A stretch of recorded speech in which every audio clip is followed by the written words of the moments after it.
semua, kembali lagi di channel YouTube-nya Akpres. Dan pada kesempatan kali ini kita akan belajar terkait dengan fisika SS lagi di fisika film fiksi. Nah, pada pertemuan-pertemuan lalu mungkin teman-teman itu belajar terkait dengan teori-teori fisika ya, yang bersifat membosankan. Tapi pada dua video ke depan ini kita bakal belajar terkait dengan penerapan ilmu fisika khususnya di bidang entertainment.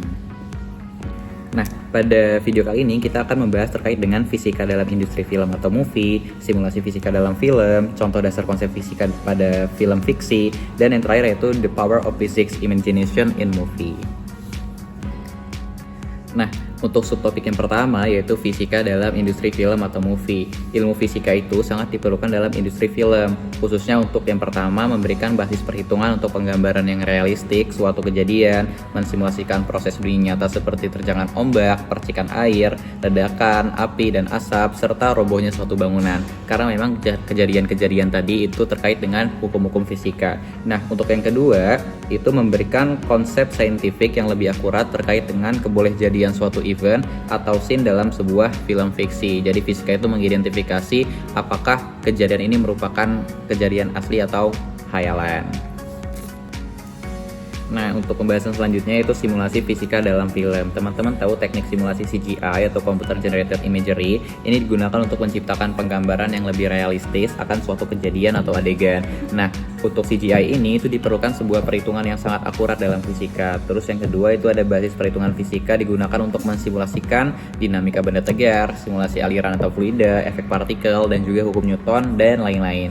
Nah, selanjutnya itu ada beberapa software yang digunakan antara lain ada Houdini, Maya, Softimage, Fuma X, RealFlow, dan lain-lain.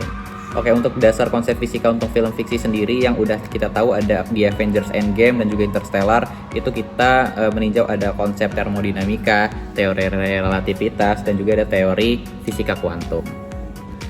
Nah, di sini kita juga belajar terkait dengan contoh dasar konsep fisika pada film fiksi nih, yaitu hukum kedua termodinamika hanya mengizinkan waktu untuk bergerak ke satu arah, yaitu ke masa depan. Jadi, ketika teknologi itu udah berkembang, kita itu hanya bisa untuk bergerak ke masa depan, tidak bisa untuk kembali ke masa lalu. Selanjutnya ada karena cahaya dapat dibelokkan oleh objek bermassa besar, maka aliran waktu di permukaannya itu lebih lambat dibanding dengan aliran waktu yang dialami objek yang jauh dari permukaan tersebut. Jadi, waktu itu sebenarnya relatif, teman-teman. Banyak yang salah kaprah bahwa waktu itu bersifat mutlak, padahal waktu itu bersifat relatif. Nah, selanjutnya ada wormhole atau lubang cacing. Ini merupakan sebuah jalan pintas ruang waktu secara teoritis hanya dapat dilalui oleh partikel eksotik bermassa negatif berukuran subatomik dalam waktu yang sangat singkat.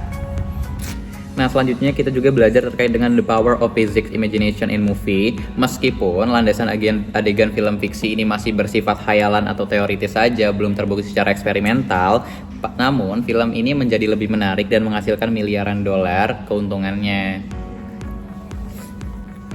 Mungkin sekian untuk pertemuan kali ini. Sampai jumpa di video selanjutnya. Jangan lupa untuk like, comment, and subscribe. Bye-bye.